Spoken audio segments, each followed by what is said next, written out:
4 rois de la dynastie de David Améler ont dû mener des guerres contre leurs ennemis. Il s'agit du roi David, puis du roi Assa, puis du roi Jéhoshaphat, et enfin du dernier roi de la dynastie de David, le roi Cheskiaou.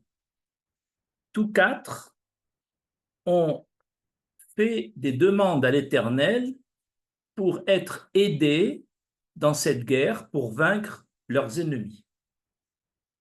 Tous les 4 ont fait des demandes différentes. Et les 4 demandes ont été agréées par l'Éternel. En effet, le Midrash Yalkut Shimrouni, sur le livre de Shmuel au chapitre 163, relate Arba'a melachim ma shetava ze lo tava ze ve'eluen David ve'asa ve'Yehoshaphat ve'Cheskiaou. 4 rois d'Israël, David, Asa, Yehoshaphat et Cheskiaou, ont fait des demandes d'aide auprès de l'Éternel. Leur demande, la demande de l'un n'était pas la demande de l'autre. Autrement dit, leur demande était différente. Le premier, David Amar, a dit Erdof Oivai ve Asigam. Dans le Teilim 58, verset 38, David a dit fais en sorte que je poursuive mes ennemis et que je puisse les atteindre pour les battre. Amarle Akadosh Baruchu Roseken. L'Éternel lui a répondu je ferai ainsi. Donc l'Éternel a agréé à la demande de David. Puis le Midrash continue Ramad Asa s'est tenu devant l'Éternel, Ve'amar, et il lui a dit Ani ein bikoach le harog, et là, Ani rodef, ve'ata rosé. Moi, dit le roi Assa, je n'ai pas le pouvoir, la force de les tuer, je vais simplement les poursuivre, mes ennemis, et toi, l'Éternel, tu fais le reste, tu combats pour nous. Amar Akadosh Baruchu, Ani Roseken. L'Éternel a accepté sa demande, il a dit, je ferai ainsi. Puis, plus tard, c'est le roi Jéhoshaphat, Amar Jéhoshaphat, il s'est tenu devant l'Éternel, Ve'amar, il lui a dit, En bikoach les harog, je n'ai pas le pouvoir, la force de tuer mes ennemis, Velo lirdof, ni même de les poursuivre. Et là, Areni, Omer Shira, voilà, je te propose, je vais te faire une louange à Kadosh Baruch Hu, Ve'ata Rosé, et toi, tu feras la guerre pour nous. Amar Akadosh Baruch Hu, Ani Roseken, je ferai comme tu me l'as dit. Enfin, le dernier roi de la dynastie de David, le 15e roi, c'est le roi Cheskiaou,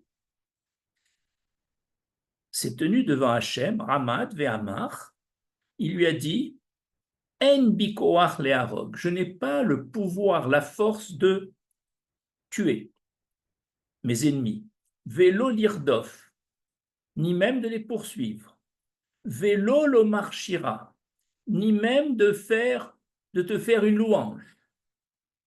Et là, Areini Yoshen Bemitati, je vais dormir dans mon lit, traduisons je vais rester totalement passif.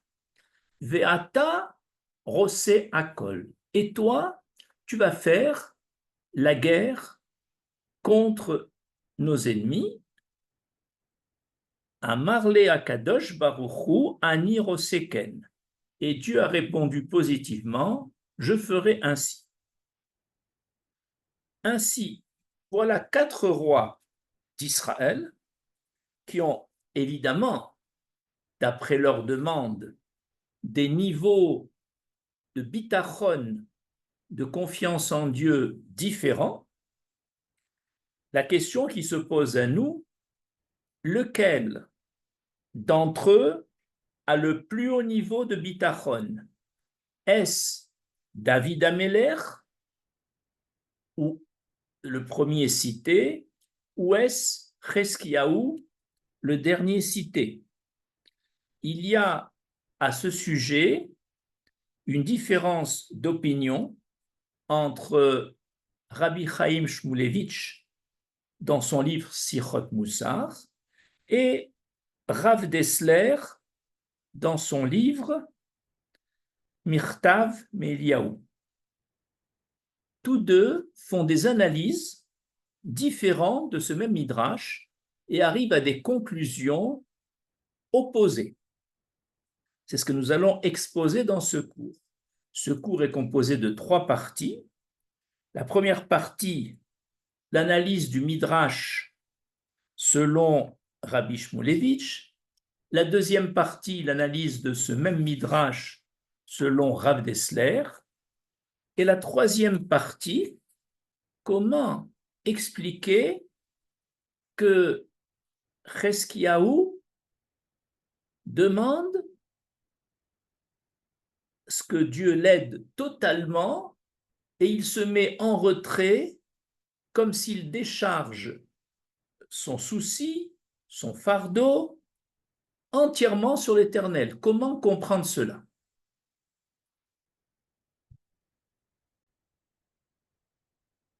Première partie de ce cours, l'analyse du midrash cité selon Rabbi Chaim Shmulevitch.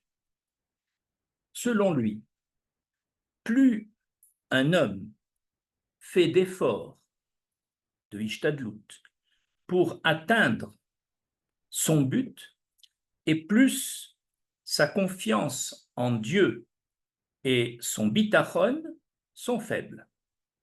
Donc, selon Rabbi Chaim Shmulevitch, le bitachon de David est de niveau inférieur à celui de Cheskiaou, puisque David a tout fait. Il a poursuivi ses ennemis, il les a atteints et il les a combattus.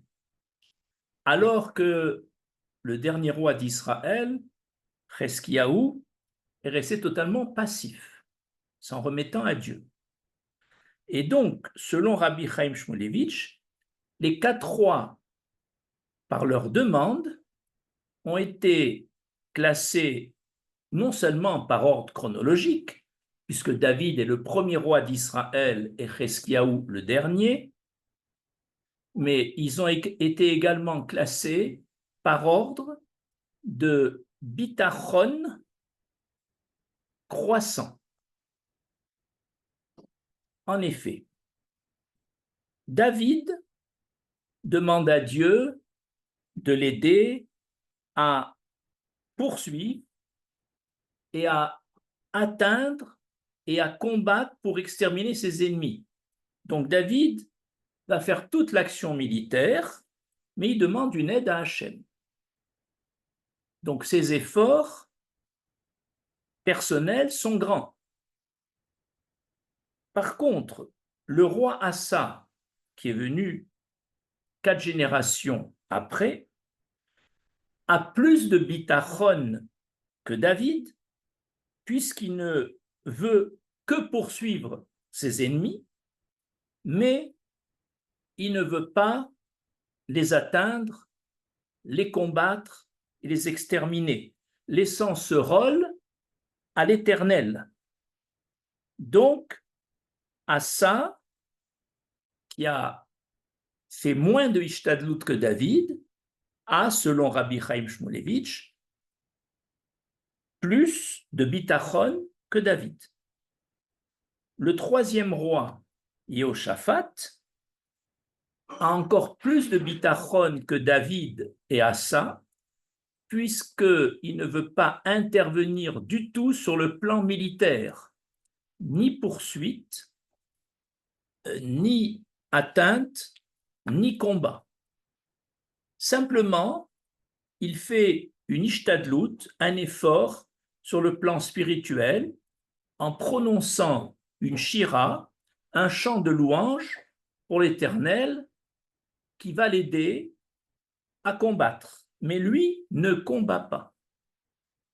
Jusque-là, Yehoshaphat, sur le plan militaire, s'en remet totalement à l'Éternel, ne faisant qu'une petite ishtadlut sur le plan spirituel. Quant au quatrième roi, Cheskiaou, c'est lui qui va posséder le plus haut niveau de bitachon, plus que David, plus que Asa et plus que Yehoshaphat, puisque lui veut rester passif dans son lit, entre guillemets. Il ne veut ni poursuivre, ni combattre, ni même faire une shira. Il s'en remet totalement à l'Éternel, auquel il a une confiance absolue et illimitée. Il est persuadé par son grand bitachon que l'Éternel va faire la guerre pour lui, et lui ne fait ni un effort militaire ni un effort spirituel. Il jette son fardeau sur l'Éternel, attendant la chute de ses ennemis, sans aucune intervention personnelle, ni sur le plan militaire, ni sur le plan spirituel. Donc c'est lui qui a le niveau de bitachon le plus haut. Ainsi, pour le roi Cheskiaou, faire la moindre ishtadlut, le moindre effort pour obtenir le but escompté est déjà un défaut, un gam, dans le niveau idéal de bitachon, de confiance en Dieu. Car il y aurait un risque d'attribuer le succès, même partiellement, à soi-même. Et ainsi, en attribuant une partie de ce succès à soi-même grâce à l'effort fourni, cela serait une forme d'hérésie, suivant le principe hérétique, Kochi verotsem yadi rasuchail. C'est ma force et la puissance de mon bras qui ont fait ce succès. Souvent, lorsque l'Éternel agit et que l'homme en même temps fait un effort, une ishtadlut, il y a un risque d'attribuer le résultat positif, le succès, à l'effort que l'on a fait. Même si on dit l'Éternel m'a aidé, mais il y a un risque d'attribuer une partie du succès à soi-même, et ça, c'est une forme d'hérésie. C'est pourquoi Cheskiaou est resté totalement passif, et pour ne pas qu'il ait la moindre idée d'attribuer même partiellement la victoire contre ses ennemis à lui-même. Par contre, Yehoshaphat et Asa, qui ont fait moins de ishtadlut que David, eux, ils étaient conscients du danger. Alors, ils ont diminuer leur ishtadlut. Et alors, lorsque Asa dit « je vais les poursuivre, mais je n'ai pas la force de les atteindre et de les tuer », il voulait dire par là que si c'est lui qui faisait tout, la poursuite et le combat, il n'aurait pas la force d'attribuer cette victoire à l'Éternel. Il est certain qu'il aurait attribué cette victoire à lui-même. Et pour éviter cela, il a rabaissé sa ishtadlut, il n'a fait que la poursuite. De même, pour Yehoshaphat, il n'a pas voulu intervenir du tout sur le plan militaire pour bien comprendre que la victoire militaire, c'est l'Éternel qui l'a réalisée. Et lui, il n'a fait qu'une louange. Par contre, Eskiaou, même la louange, il n'en voulait pas parce qu'il craignait d'attribuer le succès contre ses ennemis à la louange, à la shira qu'il aurait faite à l'Éternel. Autrement dit, lorsque Yehoshaphat a dit « je n'ai ni la force de les tuer », c'est-à-dire de les combattre, ni la force de les poursuivre, il voulait dire « si je les combattais et je les poursuivais, pardon, si je les poursuivais et si je les combattais, je n'aurais pas la force de résister à l'idée hérétique que c'est moi qui ai fait quelque chose. Je ne pourrais pas attribuer à 100% le succès à l'Éternel. Je n'en ai pas la force. Et c'est pour ça qu'il a laissé une partie personnelle où il a agi et une partie entre les mains d'Hachem. On retrouve ici la même idée, celle de Cheskiaou, qui a été totalement passif. Il s'est appuyé, Cheskiaou, sur le fait qu'au moment du 7e jour de la sortie d'Égypte, lorsque nous étions coincés entre la mer et les Égyptiens qui nous poursuivaient, l'Éternel nous a dit « avancez, avancez dans la mer, et moi je m'occuperai de tout ». Donc, sur le plan du combat avec nos ennemis égyptiens, nous n'avons pas levé le petit doigt, c'est l'Éternel qui a tout fait. Et nous, il fallait avancer pour montrer notre bitachon, notre confiance en Dieu, de pénétrer dans la mer, puisqu'il nous le demande. Et ce jour-là, nous avons été totalement passifs. C'est sur cela que s'est appuyé Cheskiaou. En conclusion, d'après Rabbi Chaim Shmulevitch, les 4 rois, David, Asa, Yehoshaphat et Cheskiaou, ont été cités par ordre de niveau de Emouna croissant.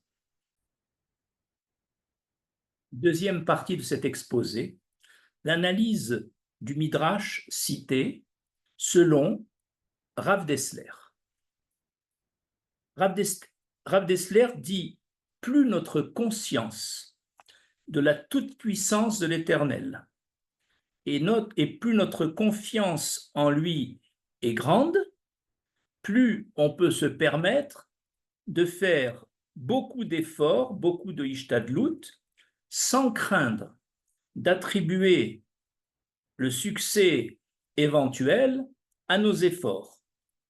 Ainsi, selon cette théorie, le niveau de David Améler dans ce Midrash était le plus haut des 4 rois, puisqu'il s'est permis de faire toute l'action militaire, la poursuite, l'atteinte, le combat, sans avoir peur d'attribuer ce succès à lui-même.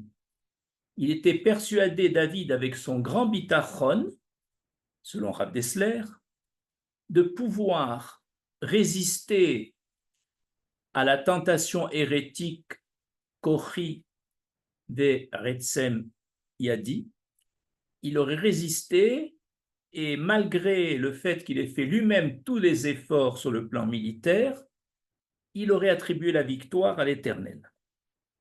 Par contre, selon Rav Dessler, le roi Assa, dont le niveau de bitachon était inférieur à celui de David, a eu peur, s'il faisait toute l'action militaire, d'attribuer le succès à lui-même.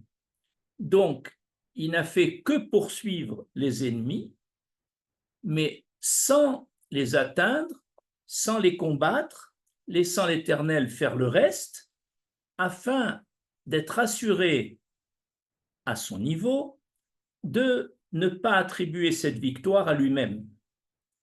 Le roi Yoshaphat, qui avait encore moins de bitachon que David et que Assa, n'a même pas osé intervenir sur le plan militaire parce qu'il savait qu'avec son niveau plus faible, bien que son niveau soit élevé, qu'avec son niveau plus faible, s'il avait agi même avec la simple poursuite, il aurait pu attribuer une partie du succès à lui-même. Pour ne pas tomber dans ce piège, il n'est pas intervenu militairement du tout, et il a fait une shira de louange. Quant à Cheskiaou, toujours selon Rav Dessler, dont le niveau de bitachon était le plus bas des 4 rois cités, si lui, il s'est dit, vu que mon niveau est plus faible, si même je faisais une simple shira, c'est-à-dire je n'agis pas du tout sur le plan militaire, comme Yoshaphat, mais aussi je ne ferai pas de shira, il est obligé de ne pas la faire parce qu'il s'est dit, si je fais une shira, j'aurais pu, avec mon faible niveau, déclarer que c'est grâce à cette shira, à cette louange, que une partie du succès me revient. Et pour ne pas tomber dans ce piège, il est donc resté totalement passif. Alors, ce qui est intéressant de remarquer, c'est que finalement, Eskiaou s'en est remis totalement à l'Éternel, à 100%, en restant totalement passif, de peur d'attribuer le moindre résultat positif à lui-même, ce qui aurait été une forme d'hérésie. En conclusion, ce midrash peut être lu de 2 façons, ou bien les rois ont été cités dans l'ordre de niveau de Emouna croissant, selon Rav Shmulevitch, ou décroissant, selon Rav Dessler.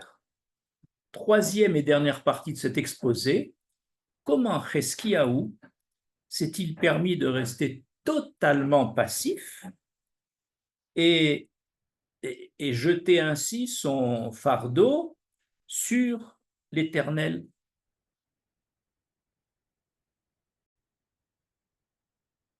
Selon Rabbi Chaim Shmulevitch, celui qui, comme le roi Cheskiaou, atteint le niveau maximal de bitachon en jetant son fardeau et ses soucis sur l'Éternel, en s'appuyant que sur lui, cet homme devient digne de bénéficier de situations miraculeuses et d'une conduite du ciel qui dépasse les lois naturelles.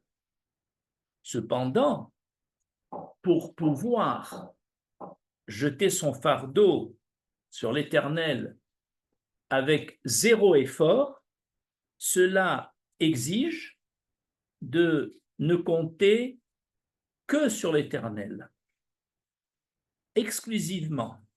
Car si nous comptons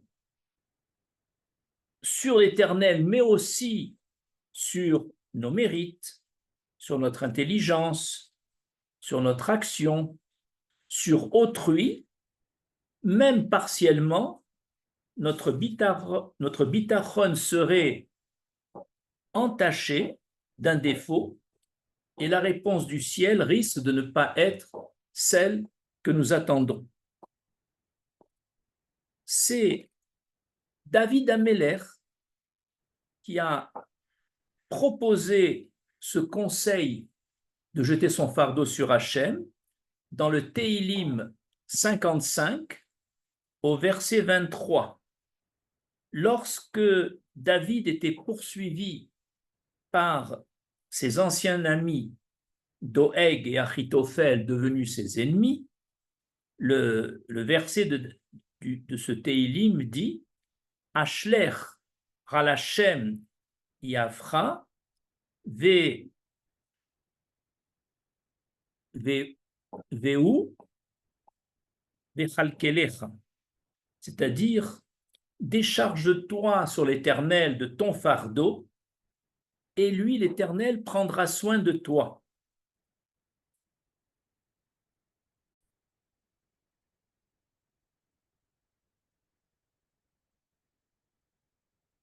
Ce verset est expliqué ainsi dans le Talmud Rosh Hashanah à la page 26b.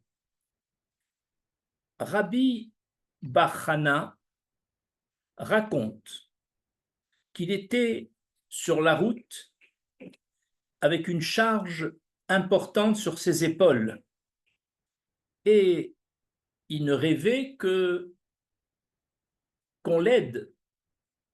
Et il rencontre un nomade qui conduisait un chameau. Le chamelier lui-même, inspiré par l'Éternel, lui propose de déposer son fardeau sur son chameau gratuitement. Et le Gaon de Vilna, le Hagra, explique que d'après les lois naturelles, Rabba aurait dû lui-même, étant très chargé, proposer au chamelier d'accepter de mettre son fardeau sur le chameau avec en lui payant une compensation financière pour ce service. Mais comme Rabba Bar Chana est resté passif, s'appuyant sur le verset de David Ameller, décharge-toi sur l'Éternel de ton fardeau, l'Éternel a fait en sorte que c'est le chamelier lui-même qui lui a proposé ce service sans aucune compensation financière. Donc, chaque fois qu'on a le mérite d'avoir le niveau de Emouna, de décharger son fardeau ou ses soucis sur l'Éternel, mais comme j'ai dit au début de ce troisième paragraphe, à condition de ne compter que sur l'Éternel, alors les choses s'arrangent et l'Éternel prend les choses en main. Je vous remercie.